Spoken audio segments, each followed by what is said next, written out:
In social work, active listening is essential to building connection, trust, and empathy with your client for a successful therapeutic relationship. Do you ever talk to someone and become frustrated with their lack of attention? Have you ever experienced this with someone who's supposed to do the opposite, like a social worker? Unfortunately, many people will shy away from a social worker who lacks one important skill: active listening. We all want to feel understood by our peers, families, and especially mental health professionals. When we seek help from someone for this, we expect their full attention. Without this, we often find another professional or give up on treatment altogether. As an aspiring social worker myself, it's important that people I speak to feel understood. This goal has led me to a passion for effective communication. I've always felt listening was a crucial part of this, so naturally, my topic is what I believe to be the most effective form of listening.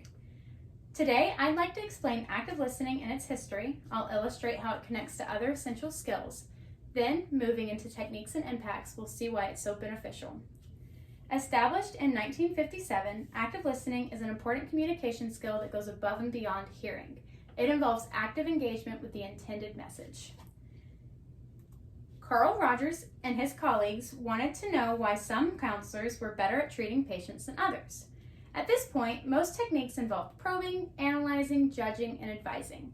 Their research found that when counselors listened more than they talked, they were more successful in helping their client. The term was first coined in a book titled Active Listening by Carl Rogers and Richard Farson in 1957. They described active listening as a technique that requires that we get inside the speaker, that we grasp from his point of view just what it is he was trying to communicate to us. More than that, we must convey to the speaker that we are seeing things from his point of view. Now that you know what it is, I imagine you want to know how we use this life-changing communication skill. Let's talk about building and using this skill in social work.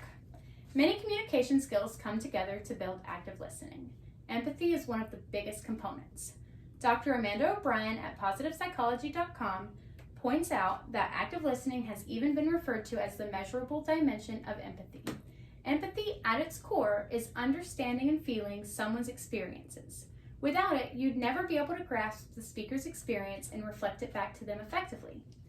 Therefore, social workers who hone their empathy skills are more likely to apply active listening successfully. Furthermore, our attention spans are often hard to control. Therefore, you must show your client visually and verbally that you are paying attention.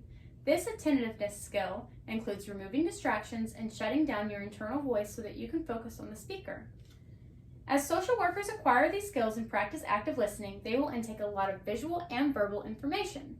According to Simona Rodat in Empathy and Active Listening in the Humanistic Social Work, listening is 53% of the total communication sequence. Therefore, when listening to your clients, pay close attention to what words they use and follow the topic of who and what they are discussing. A client's words may tell a different story than their nonverbal cues. While active listening mainly allows the client to speak, paying attention to nonverbal communication will help the social worker truly understand the client. The study, The Relative Effectiveness of Active Listening and Initial Reactions, maintains that active listening demonstrates moderate to high nonverbal involvement. Social workers use an array of nonverbal communication in active listening. Having an open posture is a great start. An attentive posture may be leaning forward or to the side. Tilting your head can also help make you appear more attentive. Speakers often focus on faces. This makes it an excellent tool to use in nonverbal communication. Maintaining the right level of eye contact is key. Too much can intimidate clients, but you want to use enough so they see that you're listening. Mirroring your client's facial expressions can show that you're engaging with them. You can use this to share negative emotions, show empathy, and even express joy for your client. Smiling also assists with this. Smiling is a way to engage and encourage your client to continue, showing that you're open and accepting. It's necessary to show that you are distraction-free. You may be listening, but your client won't feel that way if you're checking the clock, fidgeting, or doodling on your notepad. In social work, these interactions are about your client. Your focus should be on them. Active listening involves carefully thought out verbal responses among these nonverbal techniques. Verbally encouraging your patient reminds them that you are there to help and engage with them. Social workers should react with words of positive reinforcement. For example, instead of positive reinforcement sounds enthusiastic, like yes. This change in connotation encourages your client. When listening, remember what your client says throughout your interaction. Remembering people, places, and beliefs and reflecting them back will reinforce that they have held your attention. Some important verbal response techniques that go hand in hand are reflection, summarization, and clarification. These are ways of perception checking to ensure the social worker has the right interpretation. Reflection is a form of paraphrasing your understanding in your own words. Summarization is another way to do this, but you want to use close to the same words as your client so that they can clarify their intended message if needed. When you clarify, you want to show your goal of understanding by asking open-ended questions the client can build on. Ensuring the client sees your desire to understand encourages them to continue. This sounds like something you should do anyways, but often in the day-to-day, we don't apply the same dedication to hearing someone as an active listening. So when we do, what kind of impacts can we expect? Active listening leads to a more empathetic, attentive social worker and a client who feels supported. Clients will benefit from the relationship active listening fosters. Back to Dr. O'Brien's article, How to Practice Active Listening, 16 Examples and Techniques, she describes the importance of this, stating that the relationship between therapist and client has been shown to be one of the most crucial and stable predictors of success. Social workers trained in active listening will also have various benefits. Clients are more likely to return to and engage with a social worker when they feel supported. Consequently, they are less likely to return to a social worker who makes them feel otherwise. The research behind the relative effectiveness of active listening in initial interactions found that active listening increases the recipient's perception of feeling understood compared with other response strategies.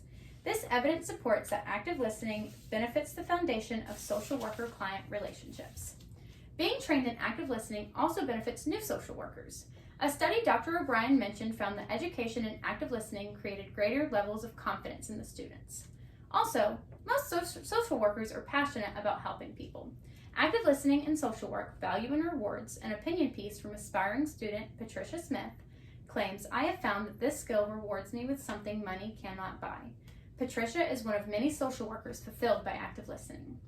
Ultimately, these skills are crucial. Whether you're starting off or well into a career, active listening can increase your confidence, satisfaction, and success. It builds meaningful connections with your clients based on trust and empathy, which creates success for both of you. Coined by Carl Rogers, active listening is engagement with the client's intended message. The skill compromises empathy, attentiveness, and focus on effective verbal and nonverbal communication. Furthermore, there are multiple benefits. Maybe you've avoided help from a social worker out of fear of judgment. However, I believe all of you can benefit from a social worker. Once you find one who actively listens to you, you'll find the feeling we all crave of being heard and understood.